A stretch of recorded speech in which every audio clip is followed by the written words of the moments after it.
اللہ اللہ اللہ اللہ اللہ اللہ اللہ۔ آج کا سبق سورۃ الطلاق کی آیت نمبر 4 سے ہے۔ اعوذ باللہ من الشیطان الرجیم، بسم اللہ الرحمن الرحیم۔ واللائی یئسن من المحیض من نسائکم ان ارتبتم فعدتہن ثلاثۃ اشہر واللائی لم یحضن۔ واللائی اور وہ عورتیں یئسن جو نا امید ہو گئی ہیں، من المحیض حیض آنے سے، من نسائکم تمہاری عورتوں میں سے، ان ارتبتم اگر تم کو شبہ ہو، فعدتہن تو ان کی عدت ہے ثلاثۃ اشہر 3 مہینے، واللائی اور ایسے ہی وہ عورتیں لم یحضن جن کو حیض نہیں آیا، وولاۃ الاحمال اور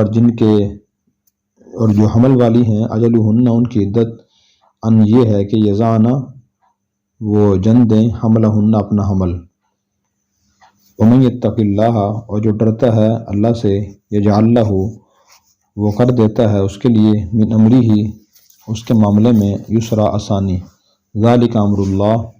یہ اللہ کا حکم ہے، انزلہ الیکم جو اس نے تمہاری طرف اتارا ہے۔ ومن یتق اللہ اور جو اللہ سے ڈرتا ہے، یکفر عنہ سیئات وہ دور کر دیتا ہے اس سے اس کی برائیاں، ویعظم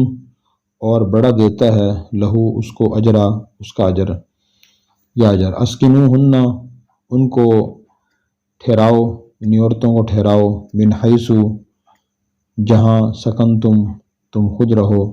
من وجدکم اپنی گنجائش کے مطابق، ولا تضاروہن اور تم انہیں تکلیف نہ پہنچاؤ، لتضیقوا علیہن تاکہ تم ان پر تنگی کرو، وَإِن كُنَّ أُولَاتِ حَمْلٍ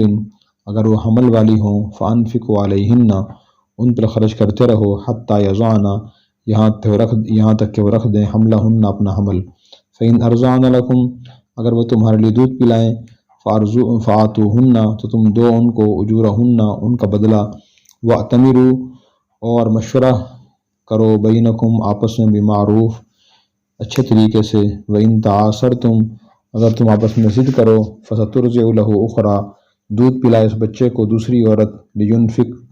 چاہیے کہ خرچ کرے، ذو سعۃ وسعت والا، من سعتی اپنی وسعت کے مطابق، ومن قدر اور علیہ جس پر تنگ کر دی گئی ہو، رزق ہو اس کی روزی، فَلْيُنْفِقْ جو چاہیے خرچ کرے، مما آتاہ اللہ اس سے جو اس کو اللہ نے عطا فرمایا، لا یکلف اللہ نفساً اللہ کسی کو ذمہ دار نہیں بناتا کسی شخص کو، الا مگر ما آتاہا اسی کے مطابق جو اس نے اس کو دیا ہے، سیجعل اللہ ان قریب اللہ تعالیٰ کر دیں گے، بعد عسر تنگی کے بعد، سختی کے بعد، یسرا آسانی۔ ان آیات مبارکہ میں سے پہلی چوتھی آیت میں اللہ تبارک و تعالیٰ نے مطلقہ عورتوں کی عدت بیان فرمائی ہے۔ وہ عدت یہ بیان فرمائی کہ جس عورت کو حیض نہ آتا ہو،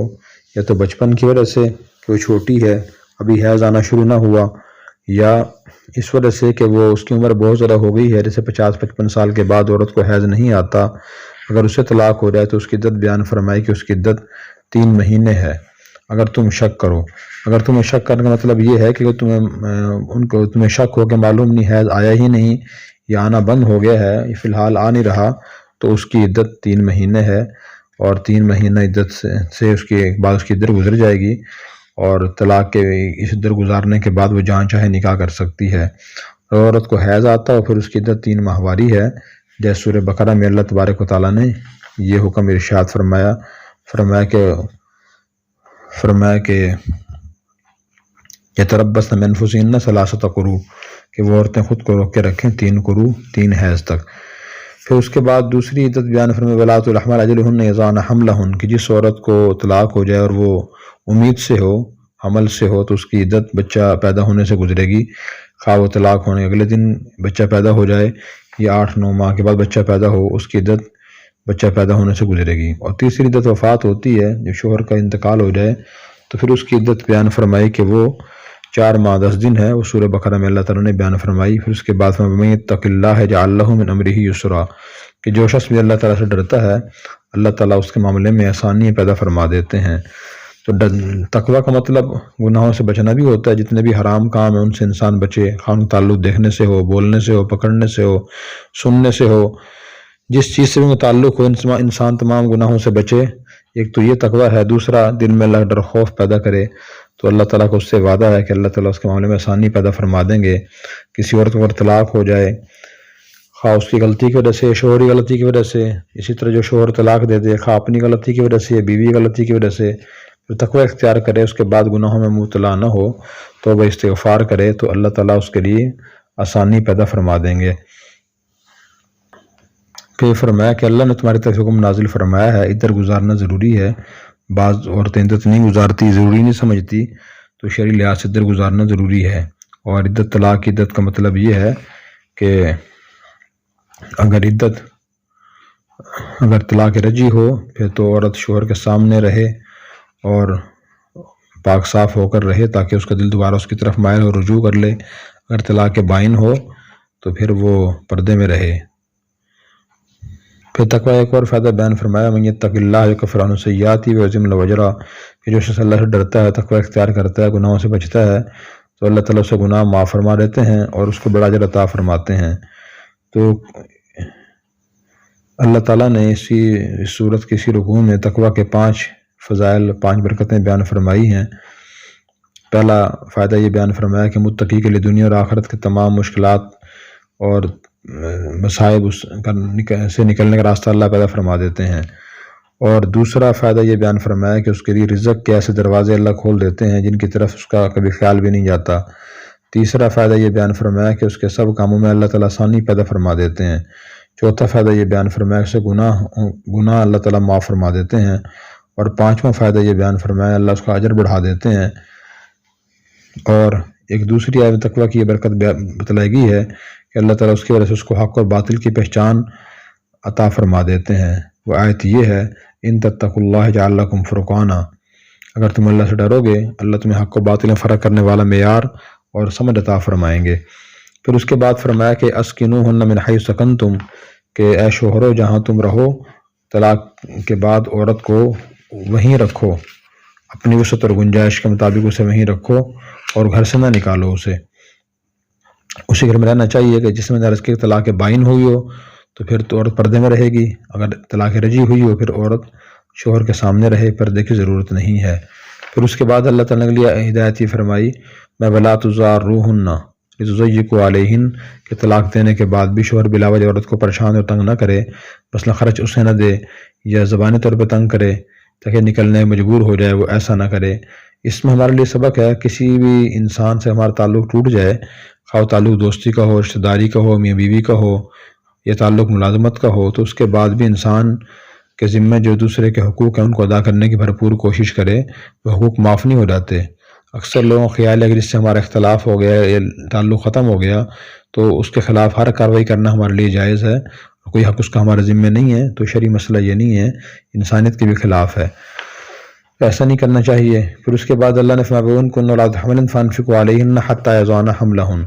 اگر عورت کو حمل ہو، اسے طلاق ہو جائے، جب تک بچہ پیدا نہ ہو تو اس وقت تک شوہر کے ذمہ اس کا خرچہ واجب ہے،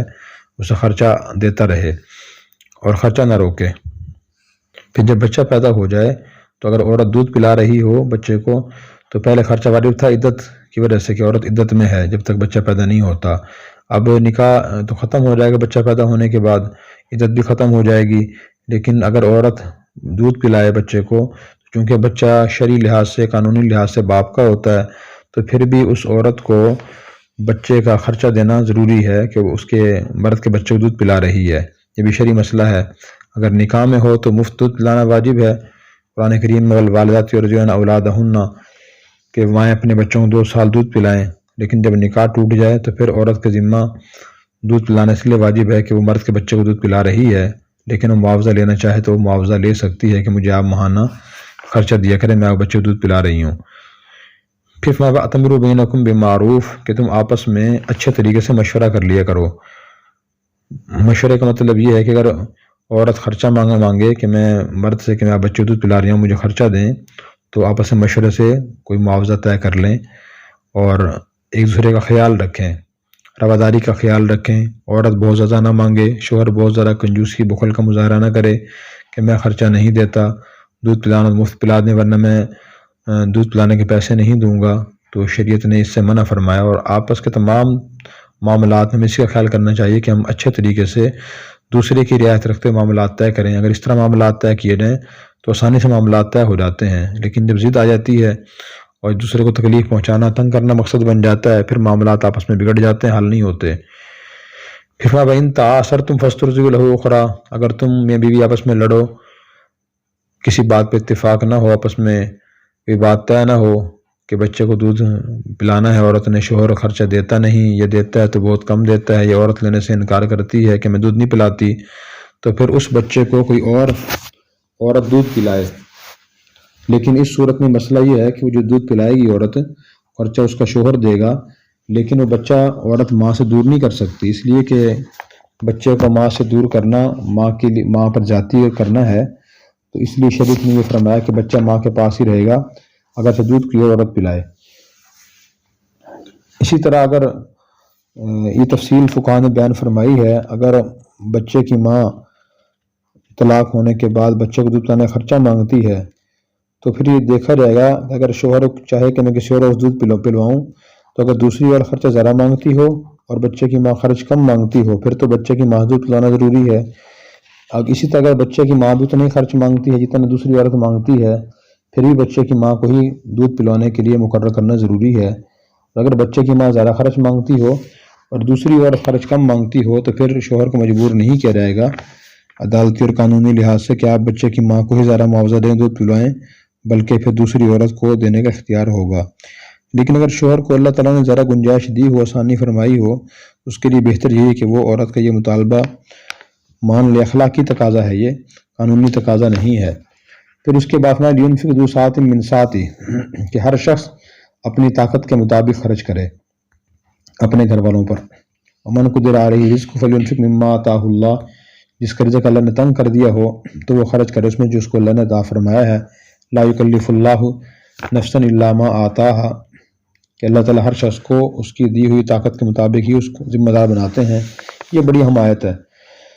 کہ جو گھر کے سربراہ اکثر ہیں، شوہر ہیں یا والد ہیں، ان کی خواہش یہ ہوتی ہے کہ اپنے گھر والوں کو، بیوی کو، اولاد کو میں ذرا سہولیات مہیا کروں، میں اچھی گاڑی لے کے دوں، کوٹھی بنا کر دوں، کپڑے بہت زیادہ خرید کر دوں، ذرا خرچ کروں۔ اور اس وجہ سے پھر بعض اوقات بعض لوگ حرام طریقے سے بھی دولت جمع کرنے کی کوشش کرتے ہیں اور کہتے ہیں کیا کریں جی، بچوں کے خرچے تو پورے کرنا ضروری ہیں، جو بچے مانگیں تو ان کو پورا کرنا ضروری ہے۔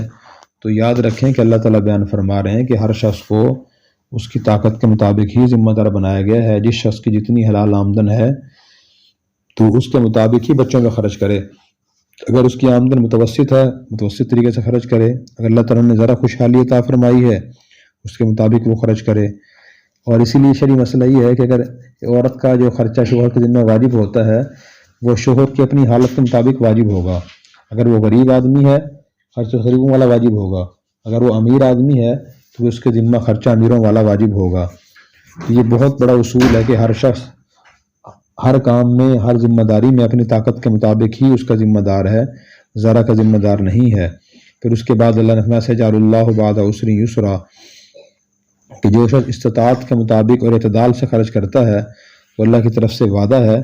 کہ اللہ تعالیٰ اس کے لیے آسانی پیدا فرما دیں گے۔ نہ تو خرچ کرنے میں تنگی کرتا ہے اور نہ فضول خرچی کرتا ہے۔ بعض لوگ تنگی بھی کرتے ہیں کہ اللہ نے انہیں گنجائش وسعت بہت زیادہ عطا فرمائی ہوتی ہے، پھر بھی گھر والوں کو خرچہ وہ کم سے کم دینے کی کوشش کرتے ہیں اور سہولیات کا انتظام نہیں کرتے، بعض اوقات ضروریات بھی مہیا نہیں کرتے۔ تو یہ بھی غلط پہلو ہے۔ صحیح طریقہ یہ ہے کہ اپنی استطاعت کے مطابق اچھا خرچ کرنے کی، زیادہ خرچ کرنے کی کوشش کرنی چاہیے۔ اللہ تبارک و تعالی ہمیں ان ہدایات پر عمل کرنے کی توفیق عطا فرمائے۔ اور اگر آپ نے ابھی تک ہمارا چینل سبسکرائب نہیں کیا تو فوراً سبسکرائب کیجئے، ساتھ ہی بیل آئیکن پر کلک کریں تاکہ مزید آنے والی ویڈیو ہیں وہ آپ کو وقت پر ملتی رہیں۔ اللہ حافظ۔